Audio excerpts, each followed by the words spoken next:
জি ভাই আপনি একটু বলেন।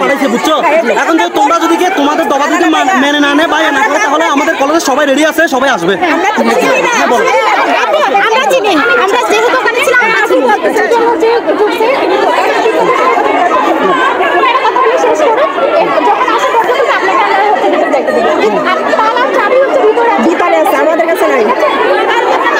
নিজেরাই তালা দিয়ে বলতেছে আমরা তালা দিছি। আপনারা আমি হচ্ছে সিভিল সার্জন আমার মা পেনকে। আচ্ছা পুরো ঘটনাটা ওনাকে আমরা বললাম। একজন কেউ কথা বলবে না, একজন। আচ্ছা আচ্ছা একজন সবাই সাইলেন্ট, সবাই সাইলেন্ট। একটু বলেন। আমাদের ভাইয়া আমাদের সেই 20 তারিখ থেকে যাওয়া হচ্ছে, আপনারা অবশ্যই অবগত আছেন। হ্যাঁ সব বুঝছি। কালকে পর্যন্ত আমাদেরকে ওই দিন 20 তারিখ বলা হয়েছিল যা সমাধান 20টা দাবির সমাধান, সব সমস্যার সমাধান আমরা মৌখিকভাবে নিয়েছি, লিখিতভাবে তোমাদের 3 দিনে, আমরা 3 দিনের আলটিমেটাম দিচ্ছি।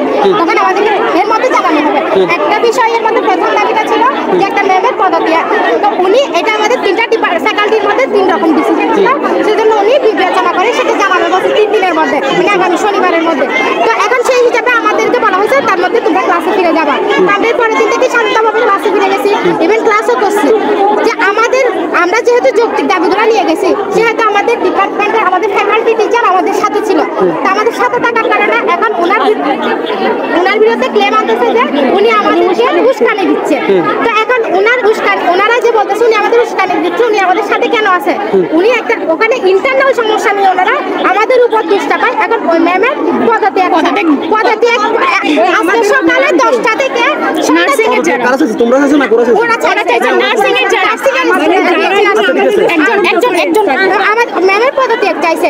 এখন ওনারা সকাল 10:30টার পর থেকে বিকাল 4টা পর্যন্ত বিএসসি নার্সিং এর আপু ভাইয়ারা আর আমাদের পুরো কলেজ টিচার সবাই কনফারেন্স রুমে মিটিং করছে, যেখানে আমাদের সে মেমো ছিল না, আমরা কেউ ছিলাম না।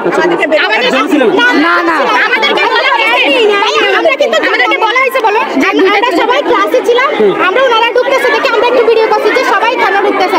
এখন আমাদের ভিডিও ফুটেজগুলো দেখে আমাদের একটা টিচার একটা ম্যাম ওনারা এসে বলতেছে তোমরা আবার এটা মনে করিও না যে টিচাররা ওনাদের সাথে পার্সোনালি মিটিং করছে। কিন্তু পরপর এরকম অতীতে অনেক এই কয়েকদিনে পার্সোনালি মিটিং অনেকবার হয়ে গেছে, যেটা ফুটেজ আমাদের ছিল না, কিন্তু আমরা এটা ফুটেজ রেখে দিছি। তো এখন ওনারা এসে আমাদেরকে বলতেছে তোমরা এটা মনে করিও না। সে বলে তোমাদেরও যদি কোনো কথা থাকে তাহলে আমরাও শুনবো।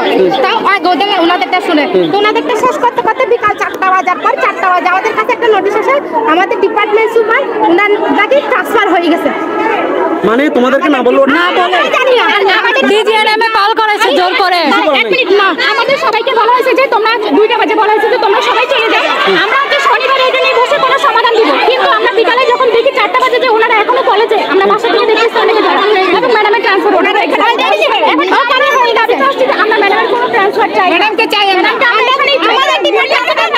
আমাদের ডিপার্টমেন্টে একজনের টিচার আছে। স্টুডেন্টদের একত্রে দাবিতে আমি ওনাদের সাথে ছিল দেখে ওনাদেরকে সবাই চক্কর করে এবং বলতে আর ভাইয়া শুনে মানে ফোর্স বেসিক দিয়েছি। হ্যাঁ উনি আমাদের ডিপার্টমেন্টে তোমরা চাইছো ওটা মানে কি ওরা উনি ইয়াতে না যাক, ওরা চাইছে চলে যাক। তাহলে আমরা নাসিমা ম্যাডামের কথা বলতে চাই। কিভাবে কমপ্লেন হবে যে উনি যখন থেকে কনফারেন্স রুমে তারা অবরুদ্ধ করে হচ্ছে জোরপূর্বক ডিজিএনএম হচ্ছে ডিজিএনএম কল দিয়েছে 1 ঘন্টার মধ্যে যে আমাদের ফ্যাকাল্টি যিনি টিচার মিডল ওরা তো এখানে আসছে 2 বছরের জন্য, ওরা এভাবে কিভাবে করবে? মিডল ফারে শুধু একজনের টিচার আছে। আপনি আমাদের মধ্যে বিবেচনা করবেন, আমরা সবাই আমাদের থেকে টাকা বেশি দিলে। আচ্ছা ভাই আরেকটা কথা, এখন তোমরা চাইছো মেয়েটাকে মানে ম্যামটাকে আনা করতে। না আমরা ম্যামকে চাই, আমরা নাসিমা ম্যাডামের পদত্যাগ চাই। আর কোনো কথা আছে? না আমরা ভাই আপনি আমার ভিতরে যে পলিটিক করেন না।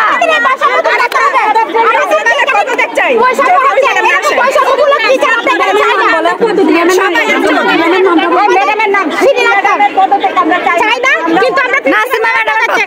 শিরিন আক্তার ম্যাম